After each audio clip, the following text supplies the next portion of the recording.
नवी मुंबई की एक सनसनीखेज घटना ने कितने लोगों के दिलों की धड़कन बढ़ा दी थी, जिसकी वजह यह थी कि एक आदमी की गिरफ्तारी से न जाने कितने प्रतिष्ठित लोगों के मुंह पर कालिक पुत जाने का भय सताने लगा था। उस आग की चपेट में कई नटवरलाल दलाल, कई बिल्डर, कई वकील तक की नींद हराम हो गई थी।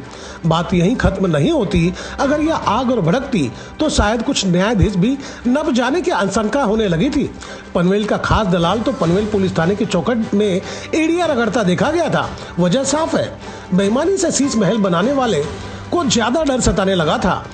एक पत्थर अगर निशाने पर लगी तो शीश महल भरभरा कर गिर जाएगा और समाज में झूठी मान सम्मान खत्म हो जाएगी और जेल अलग से जाना पड़ेगा। आपको बता दें कि पनवेल कोर्ट में कार्यरत गुरुजी यानी कि दीपक फड़ को पुलिस हिरासत से अब जेल कस्टडी हो गई है।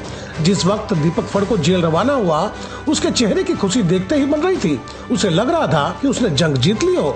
अब आप सोच रहे होंगे कि फड़ के साथ गुरुजी शब्द क्यों जोड़ा गया, तो जनाब इसकी वजह है पनवेल अदालत में ऑनलाइन की शिक्षा देने के लिए सुने हैं फड़ को ही तैयार किया गया था और ऑनलाइन की जानकारी वकीलों को फड़ गुरुजी ही देते थे। लेकिन ऑनलाइन में इतने पारंगत हो जाएंगे, इस बात की भनक न्यायाधीश को भी तब चली जब उसके खिलाए गए गुल की खुशबू पनवेल कोर्ट से निकलकर पनवेल शहर पुलिस थाने तक पहुंच गई।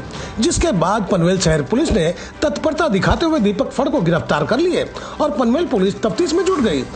तफ्तीश के बाद दो वकील सरकारी मेहमान बन गए जो कभी भरी अदालत में पुलिस की कार्यप्रणाली पर अदालत में कमियां और खामियां निकाला करते थे। आज उन्हीं की सैकड़ों खामियां पुलिस के सामने नजर आ रही थी और पुलिस के सामने यह सबसे बड़ा समस्या था कि किसे उधेड़े और किसे खोले। सच कहे तो इस पर अब तक पुलिस की तरफ से कोई उत्तर प्राप्त नहीं हुआ है कि पनवेल कोर्ट में करोड़ों रुपए का गबन करने और माफ कीजिए दलालों का फर्जी हेयरशिप सर्टिफिकेट कितने बने और कौन कौन दलाल इसमें शामिल है।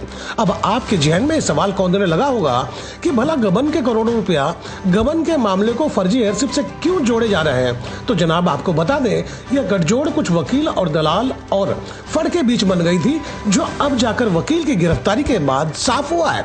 कुछ वकील अभी भी अदालत परिसर में नहीं फटक रहे हैं, शायद वह समर वेकेशन पर चले गए हैं, जिसे खोजने के फिराक में पुलिस जमीन आसमान एक किए हुए है।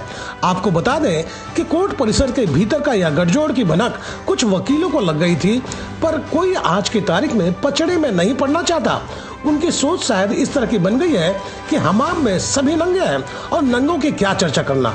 आप भी सुने होंगे यह मुहावरा, अपना का मनता तो भाड़ में जाए जनता। हकीकत यह है कि यह पाप कोई छोटा मोटा नहीं था। सरकारी राजस्व में सेंध लगाने का मामला था जिसमें करोड़ों के वारे नारे किए गए थे। कईयों ने इसी रुपयों से जेब और तिजोरी भी भरे, पर न्याय के मंदिर में यह पाप और कब तक चलता, आज नहीं तो कल फूटना ही था और फूटा भी। इसकी आंच उन तक क्यों नहीं पहुंची जो इन लोगों के साथ मिलकर अनाप शनाप रुपये कमाए? क्यों वह सभी पुलिस के गिरफ्त में नहीं पहुंचे जिनके पकड़े जाने की उम्मीद जनता को लगी हुई थी? कहीं उन्हें अभयदान तो नहीं मिल गया? कब उनका असली चेहरा समाज को नजर आएगा? कब उनके चेहरे से नकाब उतरेगी और उनके असली चेहरे से लोग वाकिफ हो जाएंगे? सच कहा जाए तो फड़ और चंद वकील सफेदपोश का मोहरा थे, जो शतरंज के विसात पर इन्हीं मोहरों की वजह से सच को झूठ में बदलकर शतरंज की बाजी जीत रहे थे। वही सफेदपोश लोग अब भी समाज में मुखौटा पहनकर समाज के सरमाएदारों की तरह घूम रहे हैं, जिनके चेहरे से नकाब उतरना बेहद जरूरी है। पहले हम आपको एक सरकारी कागज दिखाते हैं जिसे सरकार ने सरकारी कार्यालय में पारदर्शिता के लिए कानून बनाकर लाई थी, जिसे कहा जाता है राइट टू इन्फॉर्मेशन एक्ट। माहितीचा अधिकार मराठी में कहा जाता है और इसी अधिकार के तहत दीपक फड़ गुरुजी के कार्यप्रणाली पर अदालत से जानकारी मांगी गई थी, जो नहीं दी गई। उस वकील की हिम्मत की दाद देनी होगी जो हिम्मत दिखाए और सवाल पूछे। पर देखा यह जा रहा है कि अब लोग सवाल नहीं पूछते। क्या वह सभी यही मान बैठे हैं कि हम आप में सभी नंगे हैं? खैर दोस्तों, जैसा कि मैंने कहा कि फर्जी हेयरशिप सर्टिफिकेट तैयार किए गए हैं, आपको लग रहा होगा कि मैं बिना सर पैर की बात कर रहा हूं, तो आपको बता दूं इसी तरह का मामला खपोली पाली में हुआ, जिसमें एक मृत व्यक्ति जिसका नाम है रत्नराज गंगाराम बंसोड़े, जिनका 4 एकड़ 10 गुंठा जमीन का फर्जी दस्तावेज तैयार कर उसे बेचने की पूरी तैयारी कर ली गई थी और लाखों की रकम भी इस खेल में ले लिया गया था।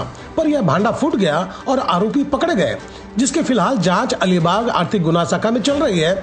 इस खेल को अंजाम देने वाले फिलहाल सरकारी मेहमान बनकर तलोजा जेल में सरकारी भत्ते पर मौज काट रहे हैं। इस फर्जी बाड़े पर जब हम रायगढ़ अलीबाग के एसपी से बात किए तो हमें हकीकत बताए गए, आप भी सुने। एक जमीन के जो ओरिजिनल मालिक रत्नराज बनसोड़े की जिनकी मौत हुई है, तो उनके नाम पर किसी और को खड़ा करके ये जमीन का व्यवहार किया गया और फंसाया गया। इसमें 4 लोगों के नाम आए हैं।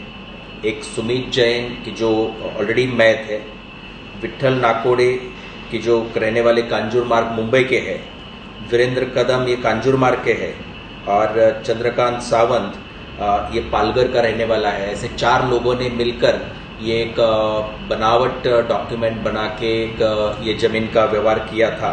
और इसमें पाली पुलिस स्टेशन में एक सेक्शन 318, 319, 336, 340 आईपीसी के तहत ऑफेंस रजिस्टर किया गया है। सर, पकड़े गए आरोपियों की अगर बात की जाए तो इससे पहले इस तरह के गोरखधंधा उन लोगों ने किया था या नहीं?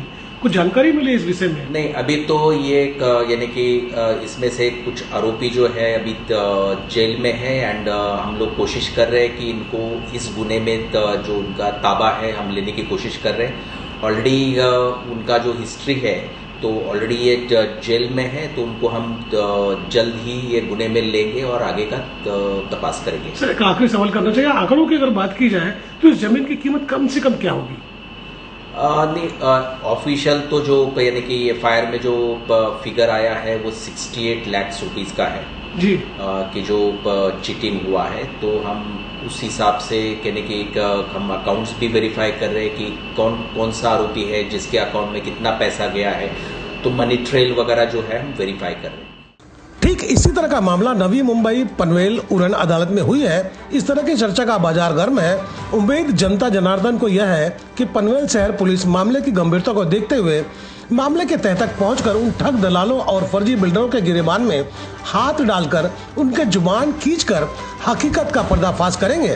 पर ऐसा होगा या नहीं, यह यक्ष प्रश्न बन गया है। तो दोस्तों, आपको मेरी खबर बेहतर लगी हो तो लाइक करें, सब्सक्राइब करें और बेल आइकन दबा दें। आप हमें कोई सुझाव देना चाहते हैं तो कमेंट बॉक्स पर लिख भेजें।